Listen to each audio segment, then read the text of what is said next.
Soalan yang pertama, Ustaz kamu semua dalam ngajar Ustaz Islam ni ada 4 tapang Ustaz. Tapang pertamanya ibadat, yang keduanya muamalat, yang ketiganya munakahat, yang keempatnya jenayah ataupun siasat. Jadi apa pentingnya kita ni memegang siasat ni Ustaz? Bukan hanya sekadar kita sembahyang puasa saja. Apakah kepentingan kok kita duduk mentadbir menguruh ni? Sila Ustaz. Baik, alhamdulillah. Soalan pertama, kita Islam ni berapa nak ke politik, berapa nak ke kuasa. Dia gini, tujuan kita duduk ni tak kira lah siapa negara mana pun, ini ja'ilun fil ardi khalifah. Aku nak jadikan makhluk namanya manusia, kata Allah, di bumi. Bukan bubuh saja di bumi. Ini ja'ilun fil ardi, sesungguhnya aku akan jadikan manusia, makhluk yang baru ini, fil ardi, di bumi, khalifah, sebagai khalifah. Kalau duduk di bumi saja main, tak ada masalah dah. Kita tak berpolitik dah. Kita tak perlukan kuasa, tak perlu amal ma'ruf nahi munkar. Tapi sebab ayat belakang tu, aku letak manusia di bumi khalifah, maknanya menjadi pengganti Allah. Apa makna pengganti Allah? Akan menjalankan hukum. Maknanya ibadah ini kita dengan Allah. Begitu juga muamalah, untuk memastikan jual beli kita, sewa menyewa, gadai menggadai itu tidak melangkah daripada apa yang ditetapkan oleh agama. Kita bermunakahat, cerai, talak, hadamah, nafkah dan sebagainya menurut panduan Islam. Maka kenapa tidak boleh, tidak kita kata tak perlu pula kehidupan sebagai sebuah negara yang tak perlu tunduk pada Allah, sedangkan kita semuanya adalah khalifah. Khalifah nak melaksanakan hukum saja. Ada benda yang kita tak perlu kuasa, kita cukup dengan tak payah negara, tak payah jadi exco, tak payah ada kuasa, tak payah ada pentadbiran, kita dah boleh jalan. Contohnya semayang. Semayang boleh. Kita buat surah, kutip derma, siap surah, mayang mama.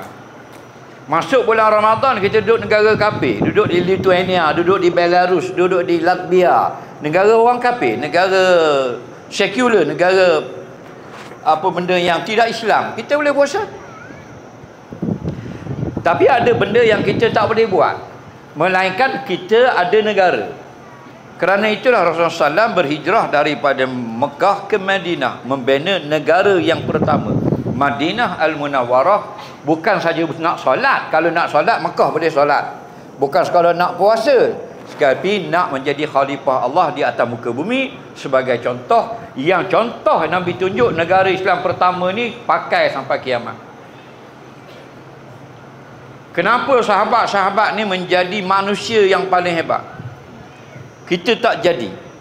Padahal banyak umat atas bumi ni, daripada kutub utara selatan, sahabat saja. Kuntum khairu ummatin ukhrijat linnas. Kamu sahabat Nabi, kamu tu sahabat Nabi, sebaik-baik manusia pada umat ini. Buat mari umat mana pun dari dulu sampai ke kiamat, mu manusia terbaik. Kenapa kamu manusia terbaik? Kenapa? Sebab sahabat pakai jubah? Bukan. Sebab sahabat makan kurma? Dah. Sebab sahabat cakap Arab? Bukan. Ta'muruna bil ma'ruf wa tanhauna 'anil munkar. Kerana kamu mengajak manusia berbuat yang betul dan larang dan marah manusia buat maksiat. Maka kita nak ajak, ada kalanya benda kita tak perlu negara, kita boleh ajak orang.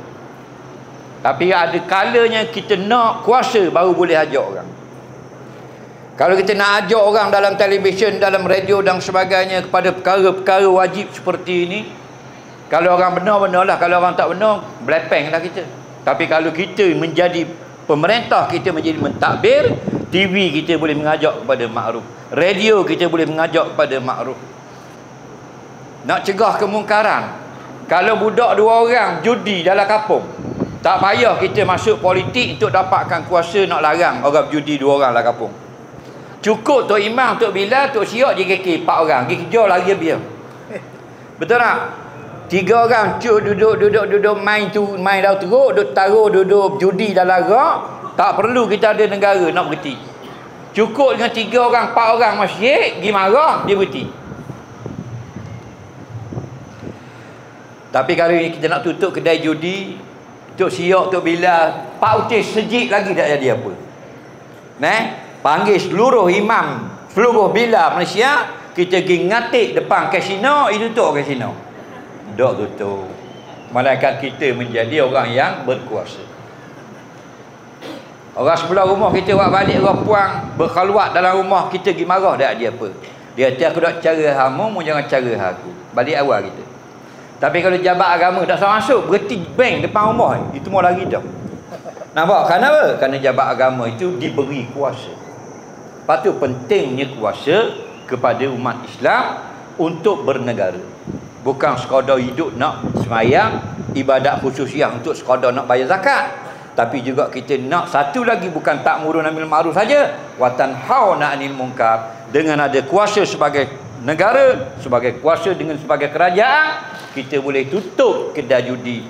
Walaupun orang munafik cuba nak buka semula kedai judi. Tapi itulah, kita sudah melaksanakan sekurang-kurang tugas sebagai khalifah. Kita dapat kuasa, dapat memerintah walaupun tidak negara, negeri. Tutup kedai judi. Betul tak? Kalau takat Tok Bilal tu siap 3 orang, minta suruh tutup lah. Tak jadi apa, tak ada orang nak heran. Tapi bila dah kita ada menteri besar, kita ada esko barisan yang faham tentang kedudukan manusia ini wajib melaksanakan Islam di atas muka bumi, kita arahkan.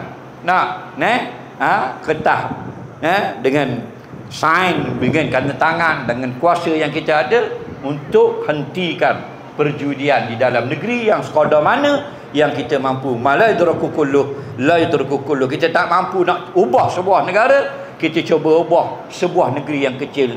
Kerana kalau tak boleh buat semua, jangan tak buat langsung. InsyaAllah kalau kita faham, barulah kita setuju bahawasanya Islam perlukan kuasa untuk amal ma'ruf dan nahi munkar. Betul? Nak jadi wakil rakyat, nak jadi pemimpin, nak jadi menteri, boleh. 2 tujuan yang menyebabkan dapat title umat terbaik. Tujuan kita nak berpolitik, kalau dapat kuasa aku nak buat 2 benda: ajak manusia kepada ma'ruf, cegah manusia berbuat kemungkaran. Alhamdulillah. Wallahu a'lam.